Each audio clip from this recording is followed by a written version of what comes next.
Olá, tudo bem? O tema de hoje é maravilhoso. Vamos falar sobre Jesus e o grande conflito. Aqui em João 14, verso 6, está escrito: Respondeu-lhe Jesus: Eu sou o caminho, a verdade e a vida, e ninguém vem ao Pai senão por mim.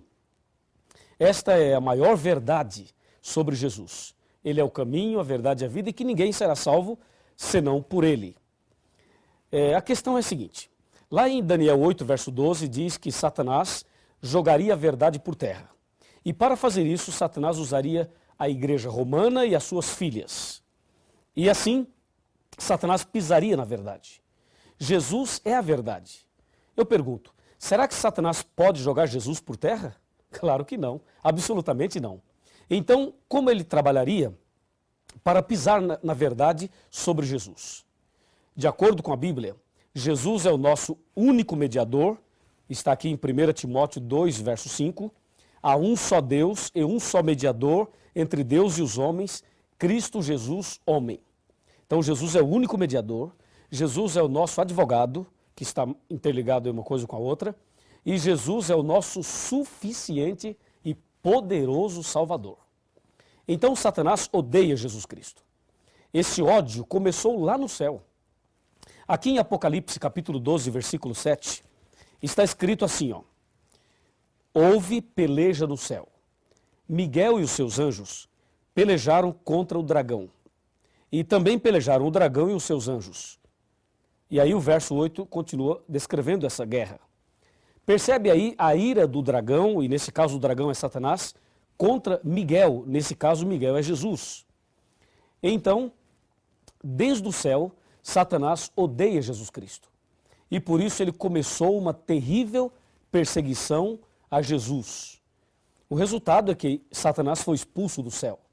E aqui na terra, Satanás continuou esta perseguição a Jesus. Quando Maria ficou grávida e Jesus então estava para nascer aqui nessa terra, para nos salvar do pecado, Satanás fez de tudo para conturbar o nascimento de Jesus. Inclusive, na época, algumas mulheres tinham casos com alguns sacerdotes e depois os sacerdotes diziam a elas, diga que a sua gravidez é obra do Espírito Santo, porque eu sou um sacerdote e você teve um caso comigo. Então, se você está grávida, é obra do Espírito Santo.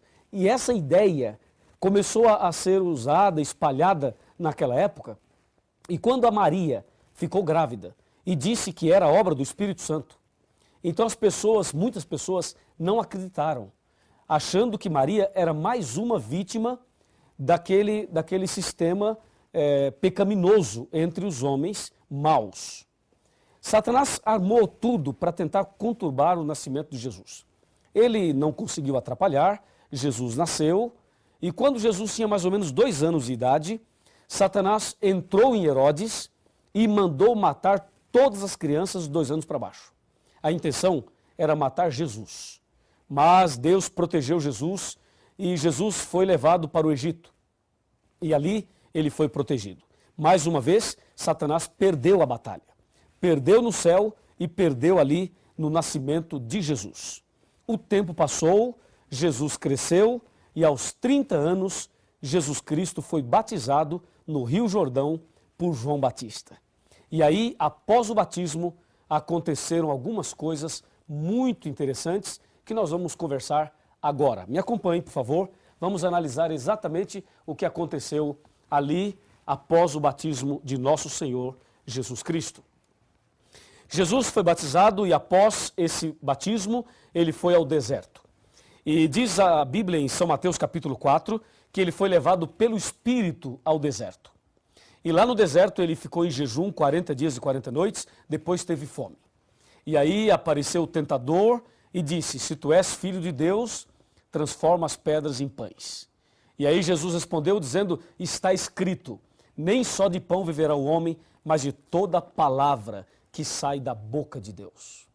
E aí vem a segunda tentação, lança-te daqui abaixo, e aí vem a terceira tentação, e a terceira é que eu gostaria de destacar com você. Por favor, me acompanhe aqui em São Mateus capítulo 4. São Mateus capítulo 4, versículo 8, aqui está a terceira tentação. Versículo 8. Então levou ainda o diabo ao monte muito alto, mostrou-lhe todos os reinos do mundo e a glória deles. E lhe disse, tudo isso te darei, se prostrado me adorares. Olha que absurdo. Satanás pediu a Jesus que o adorasse e disse, eu te dou todos os reinos do mundo e a glória deles. E aí diz o versículo 11, ou melhor, o versículo 10, Mateus 4, verso 10. Então Jesus lhe ordenou, retira-te, Satanás, porque está escrito, ao Senhor teu Deus adorarás e só a Ele darás culto. Que maravilha! Jesus foi firme ali. E você pode perceber que Satanás sempre tentando levar Jesus a cometer algum pecado, algum deslize, e sempre tentando atrapalhar o plano da salvação. A ira de Satanás contra Jesus começou lá no céu, depois veio para a terra, e como você pode perceber aqui, em cada fase da vida de Jesus, ali está Satanás tentando atrapalhar. Onde Jesus ia, tinha uma pessoa com problema, uma pessoa cega, uma pessoa aleijada, uma pessoa possessa, uma pessoa com algum tipo de problema. Ou seja, Satanás colocava o problema ali e Jesus chegava e tirava o problema. Jesus colocava a mão e curava as pessoas. Jesus chegava e os demônios iam embora. Jesus libertava aquela pessoa. E assim, toda a vida de Cristo foi uma vida também envolvida no grande conflito. De um lado, Satanás perturbando, atrapalhando. Do outro lado, Jesus amando, curando, libertando, salvando as pessoas. Até que o tempo foi passando. E chegou o momento em que Jesus deveria ir a Jerusalém. E ali Jesus deveria ser entregue, deveria ser preso e deveria ser morto. E aí aconteceu um fato muito curioso que nós vamos ver na Bíblia. Mas antes de ver, quero lhe fazer uma pergunta. Na sua opinião, Satanás queria que Jesus morresse? Sim ou não? Na sua opinião, você acha que o diabo gostaria que Jesus morresse? Vamos pensar. Se Jesus morresse, o que o diabo ganharia com isso? Aparentemente nada. Pelo contrário, a morte de Cristo seria a derrota de Satanás. Mas se Satanás não tentasse Jesus, se Jesus não morresse, o que teria acontecido? Percebe? Satanás, se ele pudesse matar uma pessoa, ele mataria quem é cristão ou quem não é cristão. Ele mataria quem serve a Deus ou quem não serve. Resposta. Se o diabo pudesse matar e ele matasse um cristão, o que o diabo ganharia com a morte de um cristão? Não ganharia nada, porque o cristão morreria salvo e a morte do cristão ainda poderia salvar outras pessoas. É ou não é? Agora, se o diabo matar uma pessoa que não é cristã, além da pessoa morrer perdida, então Satanás ali conseguiu tirar uma vida. Logo, se ele pudesse matar, ele mataria uma pessoa não cristã. Agora, e no caso de Jesus? Satanás queria que Jesus morresse ou não? Resposta. Houve um tempo em que Satanás desejou a morte de Cristo. Mas houve um tempo em que ele não desejou a morte de Cristo. Houve um tempo em que ele queria que Jesus pecasse. Pecasse. A ideia era essa. Por isso que aqui em Mateus 4, ele tenta Jesus para Jesus pecar. E à medida que Jesus não cai, veja então o que aconteceu. Mateus capítulo 16. Abra sua Bíblia e veja o que diz São Mateus 16. São Mateus 16, nós vamos ler aqui a partir do versículo 21. Está escrito: Desde esse tempo começou Jesus Cristo a mostrar a seus discípulos que lhe era necessário seguir para Jerusalém, sofrer muitas coisas dos anciãos e dos principais sacerdotes e dos escribas, ser morto e ressuscitado no terceiro dia. Verso 22. Pedro, atenção, hein? Atenção. Pedro, chamando-o à parte, começou a reprová-lo, dizendo: Tem compaixão de ti, Senhor, isso de modo algum te acontecerá. Mas Jesus, voltando-se, disse a Pedro: Arreda-te, Satanás, porque tu és para mim pedra de tropeço, porque não cogitas das coisas de Deus, e sim das dos homens. Percebeu? Veja, Satanás queria que Jesus morresse aqui. Satanás usou Pedro para dizer a Jesus: ó Jesus, se você sabe que vai a Jerusalém, que vai ser preso e que vai morrer, então não vá, fique aqui. É óbvio. Mas Jesus percebeu que por trás desse conselho de Pedro estava Satanás. E por isso disse: arreda-te, Satanás. Assim, Satanás tentou de todas as formas, de todas as maneiras, ele tentou atrapalhar o plano da salvação. Não conseguiu. Ele foi derrotado em tudo. Todas as vezes que ele se confrontou com Jesus, ele perdeu. E hoje ele vai perder mais uma vez, porque você já foi comprado, remido pelo sangue de Jesus. E aquele que é alcançado pelo sangue de Jesus, o maligno não lhe toca. O maligno pode até tentar alguma coisa, mas ele não consegue, porque quem está em Jesus é uma nova criatura e é mais do que vencedor. 2 Coríntios 5, verso 17. Meu amigo e minha amiga, se o diabo perdeu todas na luta, no conflito entre o bem e o mal, então como fica Daniel 8,12 que diz, lançou a verdade por terra? Me acompanhe.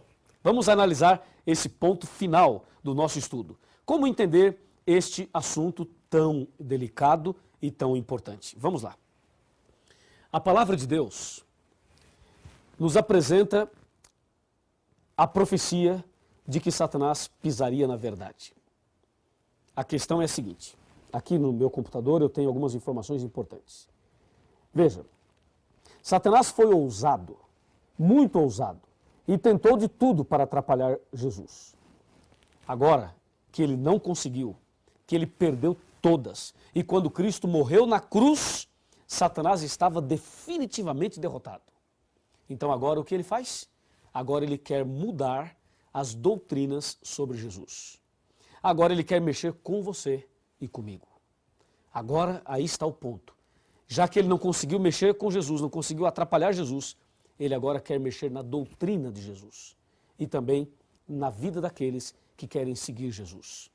Veja, há um só mediador, há um só Senhor, um só mediador entre Deus e os homens. A igreja romana foi usada pelo inimigo para fazer, sabe o quê? Para colocar outros mediadores no lugar de Jesus. A Bíblia diz em 1 Timóteo 2,5 que Cristo é o único mediador, mas a igreja romana colocou a intercessão dos santos. E tem um santo que intercede pelos problemas das pessoas. Você já percebeu isso? Por exemplo, existe o santo das causas impossíveis. Existe o santo dos endividados. Existe o santo casamenteiro. Esse você conhece, é ou não é? Existem santos para resolverem os problemas das pessoas. E as pessoas são devotas desses santos e dessa forma estão colocando um santo ou um homem no lugar de Jesus. E com isso a verdade sobre Jesus é pisada, é lançada por terra, com esta tal de intercessão dos santos. Eu quero dizer a você que nenhum personagem bíblico, nenhum apóstolo, nenhum profeta, nem Maria, nem o João, nem o Pedro, nenhum pode interceder por nós. Só Jesus é o nosso mediador. Só Jesus pode interceder por cada um de nós. Satanás quer mexer na doutrina de Cristo. E, na verdade, Satanás quer esconder as seguintes verdades. Ele quer esconder de que Jesus é o único mediador. Ele não quer que você saiba disso. Ele quer esconder que Jesus intercede por você todos os dias. Ele quer esconder que só Deus, através de Cristo, pode perdoar os seus pecados.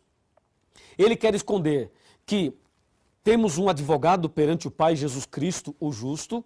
Ele quer esconder as verdades bíblicas e uma delas é que Jesus está voltando e desta forma o inimigo vem jogando a verdade por terra na vida daqueles que não estudam a Bíblia, daqueles que seguem doutrinas de homens e daqueles que não buscam a verdade. Assim, a doutrina sobre Cristo, infelizmente, tem sido pisada. E a última, Satanás está espalhando por aí uma ideia de que Jesus não é Deus e de que Jesus teve uma natureza caída e pecaminosa. As mensagens torcidas têm criado forças por aí. Mas tome cuidado, porque as doutrinas de homens estão sendo colocadas por Satanás para pisar nessa verdade. Mas a verdade é que Jesus venceu todos os conflitos entre o bem e o mal. E quando morreu na cruz, nos garantiu a vitória. E quero dizer mais a você. Se você estudar a Bíblia como deve estudar, e seguir a verdade de Jesus como deve seguir, ter Jesus no coração, se você abrir o coração para Jesus, se você seguir os passos do Senhor Jesus, se você fizer hoje uma entrega total da sua vida a Jesus, eu tenho certeza absoluta que a verdade de Deus será restaurada na sua vida. E mais, eu tenho certeza absoluta que Deus fará o maior milagre no seu coração. Lembre-se, em Jesus somos vencedores. E o sangue de Jesus tem poder para expulsar Satanás da vida de quem quer que seja. E se o diabo está perturbando a sua família, se o diabo está perturbando a sua casa, se há uma obra maligna na sua vida, se você está preso em algum vício, se você está preso em alguma artimanha do inimigo, nesse momento, Deus vai te libertar das garras de Satanás. Creia, há poder no sangue de Jesus. E se você crê assim, então abra o coração para que a verdade seja restaurada na sua vida. Vamos orar? Grandioso Deus, Pai Todo-Poderoso, muito obrigado, porque Jesus venceu e nós também somos vencedores em Jesus Cristo. Eu entrego nas tuas mãos esta pessoa que está orando comigo nesse instante e que o teu poder se manifeste na vida dele e na vida dela. Em nome de Jesus. Amém. No trono do viver só existe lugar para lugar de quem governa todo o ser. No trono do viver só pode haver Senhor. Se forem dois, um será amado, o outro rejeitado. Vem, decide agora quem vai ocupar seu coração. Mas lembre, se ele não for o primeiro em seu coração, então já não é mais nada, não passa de uma ilusão. Mas se ele for o primeiro, o seu companheiro, motivo do seu existir, você vai viver, você vai sorrir, você vai vencer.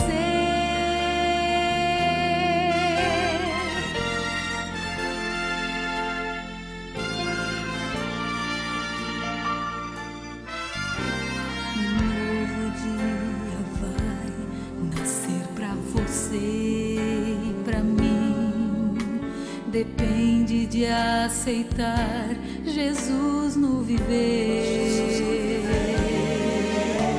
É hora de beber da fonte da vida. Você verá, em Jesus existe plena alegria.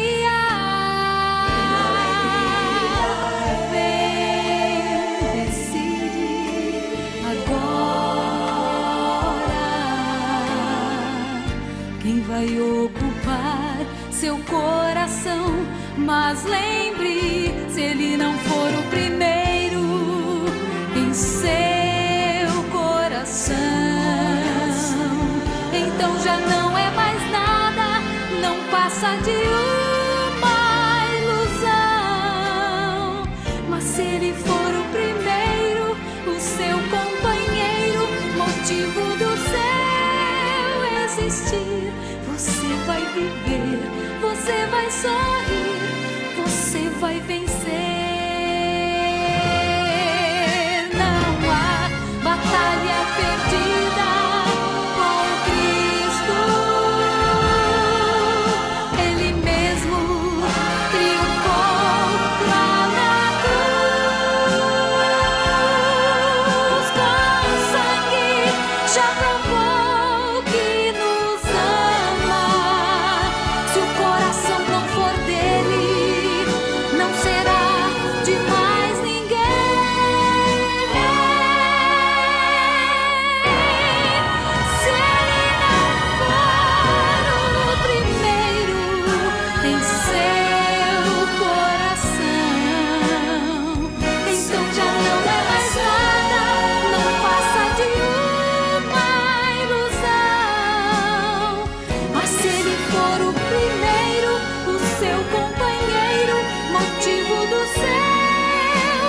existir, você vai viver, você vai sorrir, você vai vencer.